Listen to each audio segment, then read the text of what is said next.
She thought she was invisible, just a maid's daughter, moving quietly through the grand halls of a mansion that was never built for her. But one evening, something changed. Music drifted softly through the air, and laughter, rare, fragile. Laughter pulled her closer. Inside the music room, the wealthy man's paralyzed daughter was smiling for the first time in years. Because of her, two lives from different worlds, joined by a single dance.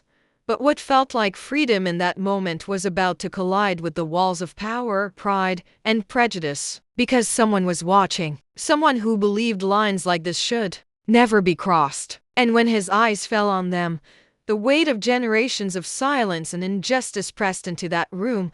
The question wasn't just what he would do. It was something larger. What happens when joy itself is treated like a crime? The Caldwell mansion sat high above the city, a fortress of stone and glass that glowed against the night sky. To the world, it was a symbol of success. To those who lived inside, it was a cage of silent routines, guarded by rules no one dared to question. Richard Caldwell was the man behind it all, a steel magnate whose fortune stretched across continents. He was admired for his discipline, envied for his wealth, and feared for his pride. Everything about his home reflected the order he demanded. Polished marble floors, rooms arranged like exhibitions, and staff who moved with the precision of shadows. To outsiders, it was perfection. But perfection came at a cost. At the heart of the mansion was Emily, Richard's only daughter. 2 years earlier, a car accident had stolen her ability to walk. Once the light of every gathering, she now spent her days in a wheelchair, drifting through endless routines of therapy and carefully managed schedules. Her laughter, once the soul of the house, had been replaced by silence. She was surrounded by comfort yet starved of joy. To fill that silence, the staff carried on with quiet efficiency. Among them was Maria, the maid who had worked for the Caldwells for more than a decade. Maria had come to this country chasing opportunity, only to find herself trapped in service, grateful for stability, but painfully aware of the line that divided her world from her employers. For Maria, survival meant humility, silence, and a bowed head. Her daughter, Alina, lived in that shadow. 17 years old, she had grown up wandering the corners of the mansion while waiting for her mother's shifts to end. The contrast between her own life and Emily's was stark.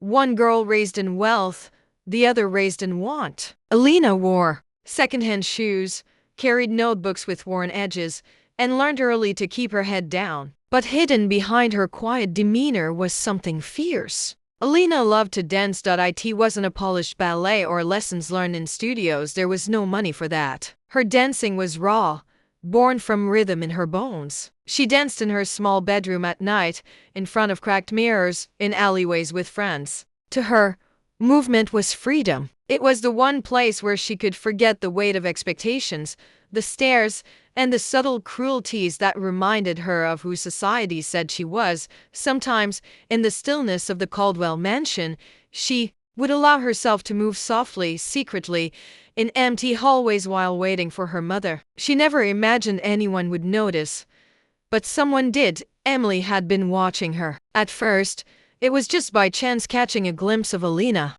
swaying quietly while carrying folded laundry, or humming a tune while dusting shelves. Emily was captivated. In Alina's movements, she saw something she thought she had lost forever: life. While Emily's own body betrayed her, Alina's danced with a kind of freedom that money couldn't buy.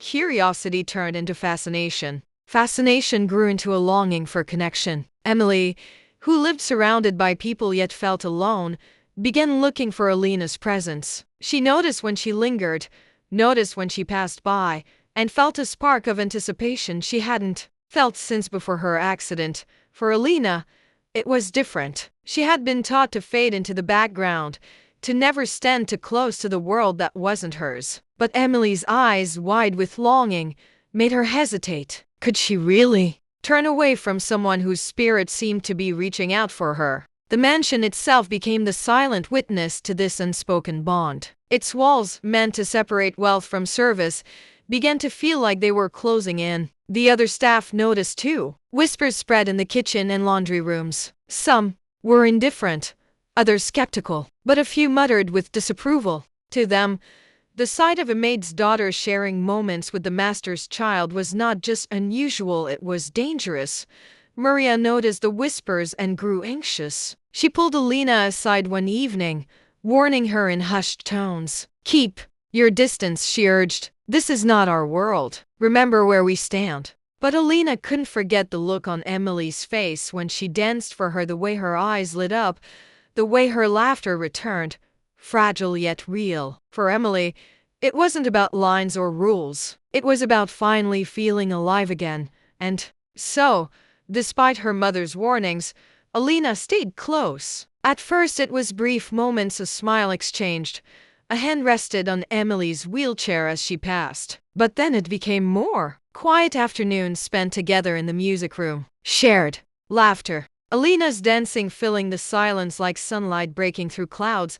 But in that house, joy was fragile. Richard Caldwell began to notice the changes in his daughter. He saw her smiling again, saw her voice carry more strength. For her father, who had grieved her silence, this should have been relief. But instead, suspicion gnawed at him. His empire was built on control, on strict boundaries. And now, in his own home, those boundaries were being blurred by someone he believed should know her place.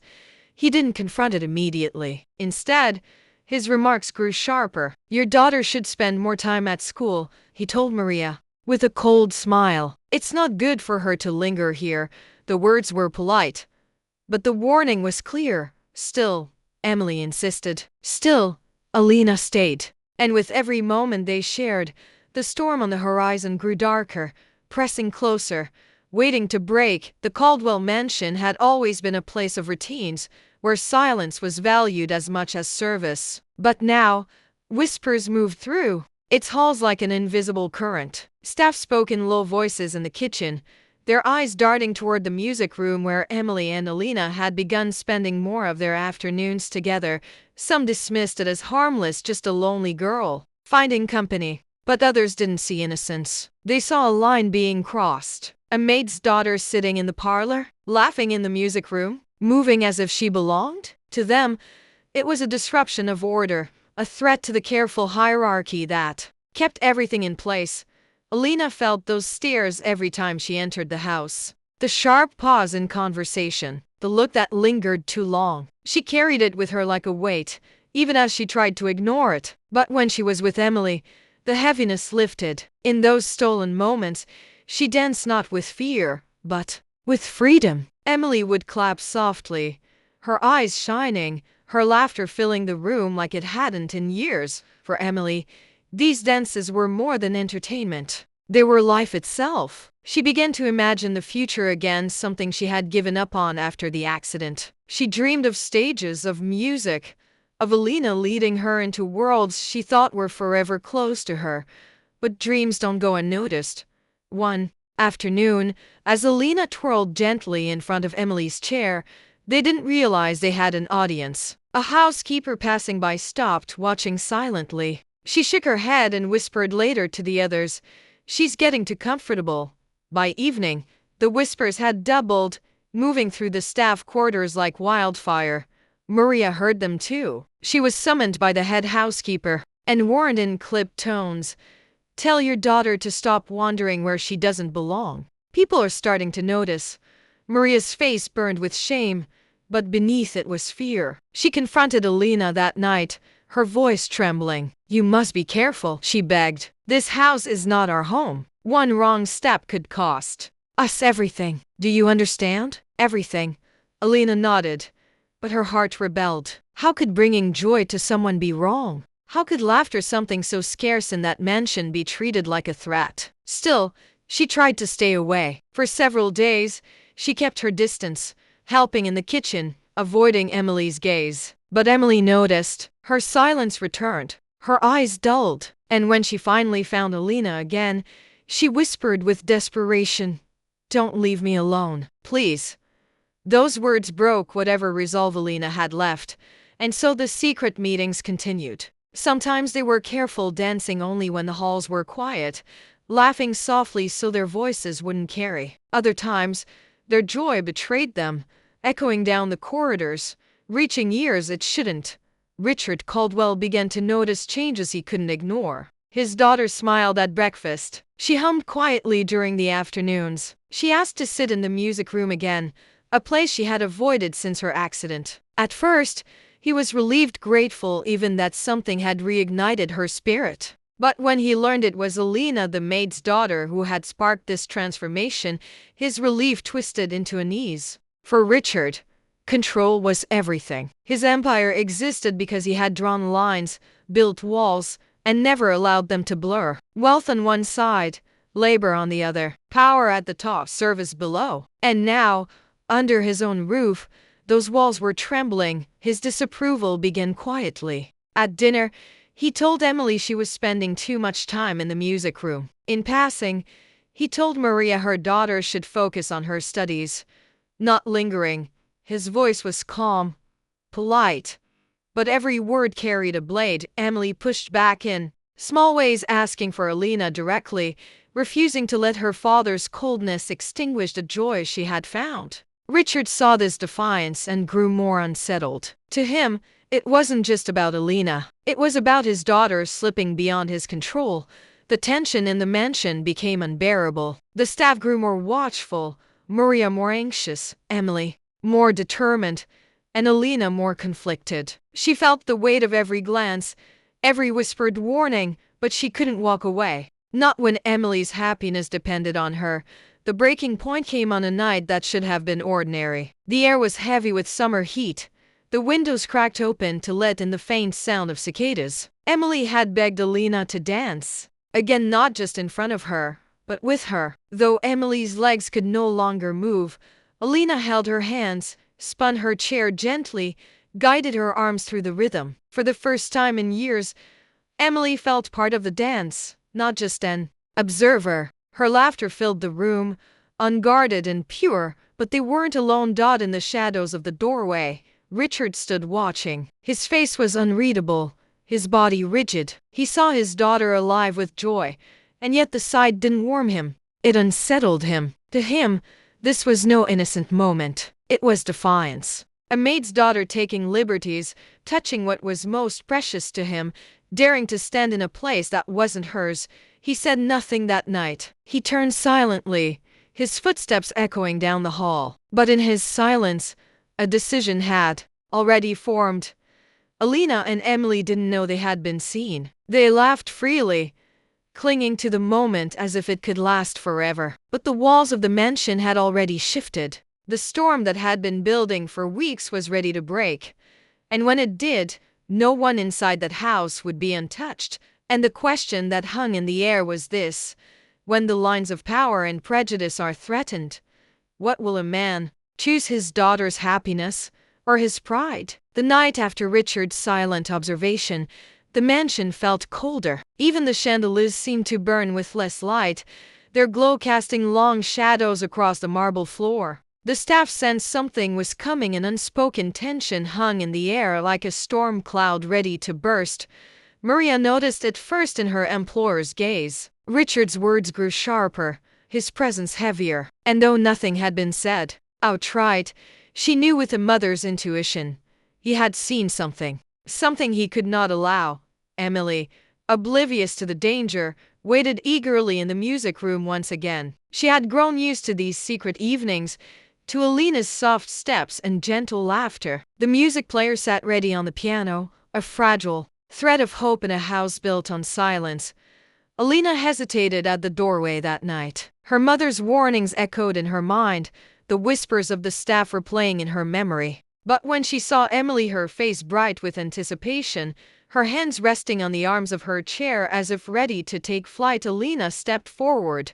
"Just one more dance," Emily said softly, as if afraid the request itself might be taken from her. And so the music began, a soft melody, fragile but alive. Alina moved carefully, her feet brushing the floor in delicate rhythm. Emily clapped lightly, her laughter filling the empty space. It was joy, pure, unguarded joy, but joy can shatter in an instant.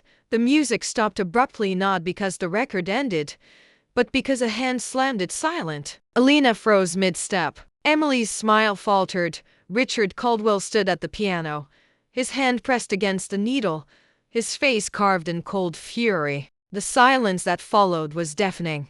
"What," he said slowly, each word dripping with venom, "is going on here?" Alina's throat tightened. She opened her mouth, but no words came. Emily wheeled forward, her voice trembling but defiant. "Father, it's not what you think. She's my friend. She's the only one who friend." Richard's voice cracked like a whip. "Do you have any idea how ridiculous that sounds? You," he turned, his eyes narrowing on Alina, "are a servant's daughter. You do not belong in this room, let alone touching my child as if you are equals." Alina flinched at the words, but Emily surged forward, anger flashing in her eyes. "Equals? Why not? She's done more for me than anyone else in this house. She makes me feel alive again." Richard's jaw tightened. His authority, his control, the very foundation of his life was being challenged not just by a maid's daughter, but by his own blood. And he would not allow it. "You will not see her again," he said, his voice final, sharp as glass. "This ends now." Emily's hands gripped her chair, knuckles white. "No, I won't let you take her away. She's my friend. She's the only one who understands me. If you cared about me, really cared, you'd see that."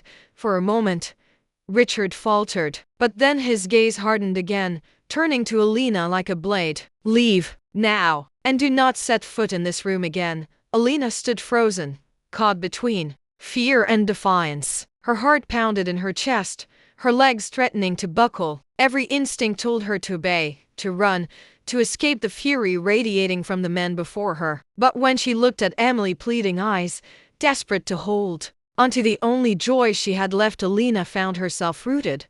I can't," she whispered, her voice barely audible. Richard's face darkened. In a sudden, violent motion, he struck the record player off the piano, shattering it on the floor. The crash echoed through the mansion, and the silence that followed was heavier than before. "Can't," he thundered. "You have no say here, no voice. You are nothing in this house." Emily's eyes filled with tears. "Stop it! Stop treating her like she doesn't matter." Her voice cracked with rage and grief. "She matters more to me than all your money, your power, your pride." The words cut deeper than any blade. Richard stepped back, momentarily stunned. But his pride, his fear of losing control, burned hotter. His voice dropped low, dangerous.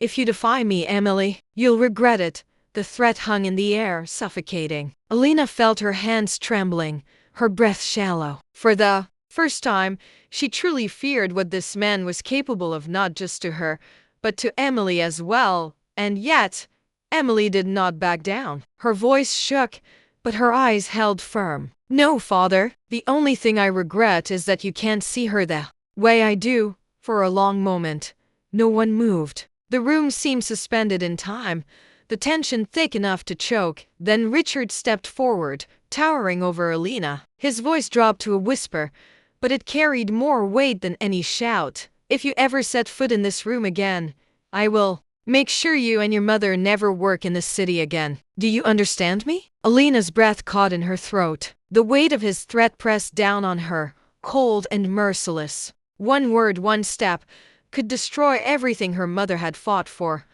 But before she could answer, Emily spoke, her voice breaking but fierce. "If she leaves, then I leave too." The words slammed into Richard like a blow. His daughter, his only daughter, choosing a maid's child over him. His chest rose and fell in heavy breaths, fury barely contained. The silence stretched, unbearable, until finally Richard whispered through clenched teeth, "Then so be it." The room stayed frozen after Richard's words. "Then so be it." For Emily, it was as if the air had been ripped from her lungs. For Alina, it was as if the ground had disappeared beneath her feet. And for Richard, it was the moment his control slipped forever, even if he couldn't see it yet.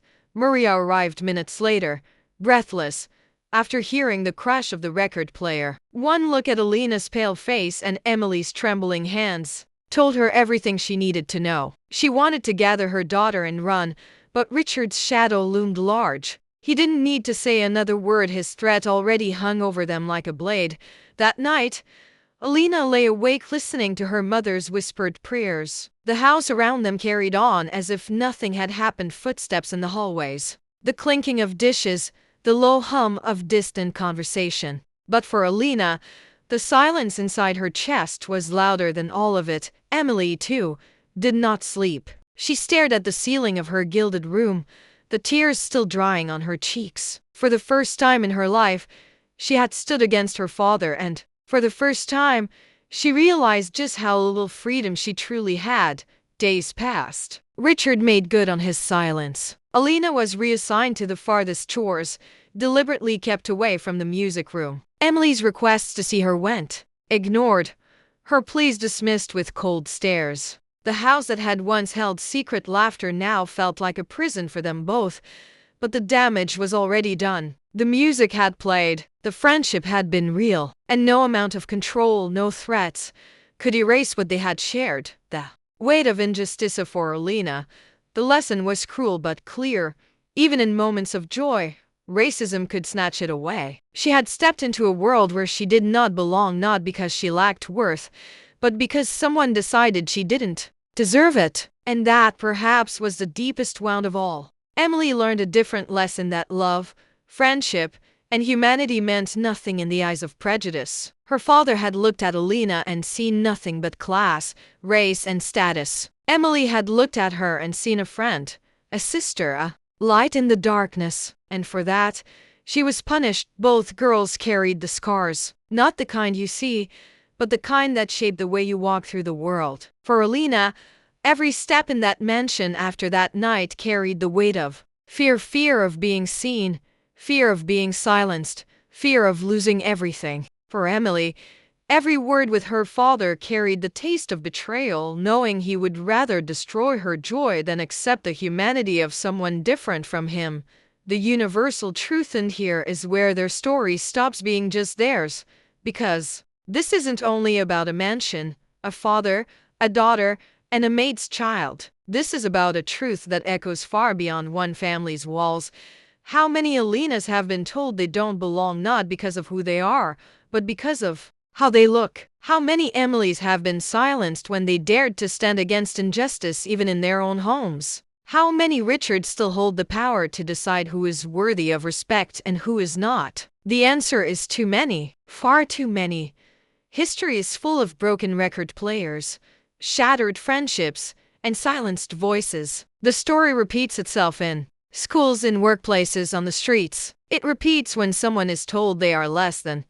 It repeats when justice is denied because of the color of someone's skin. It repeats when silence is used as a weapon, a call to memory. Years later, Emily would remember that night not as the moment her father's voice filled the room, but as the moment she realized silence can be louder than music. She would carry it with her, shaping the woman she became. Alina would remember it, too, not for the fear, but for the courage it took to stay in that room, to not run, to whisper "I can't" even when the world told her she should disappear. Their friendship might have been forced apart, but the impact remained. Both of them learned a truth that night that too many still face today. Racism doesn't just wound, it steals. It steals joy. It steals freedom. It steals futures. And what about us? We are left with the question, what do we do with their story? Do we let it remain a tale of two girls trapped in a mansion of silence, or do we see ourselves in them? Because the truth is, we are all in that room.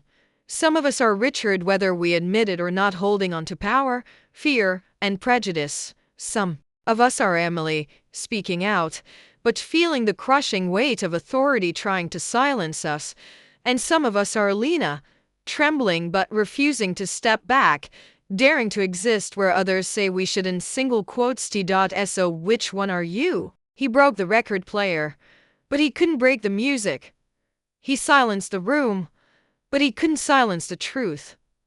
The story of Emily and Alina is not just about the past. It is about right now, about every injustice we ignore, every voice we silence, every friendship we let fear destroy.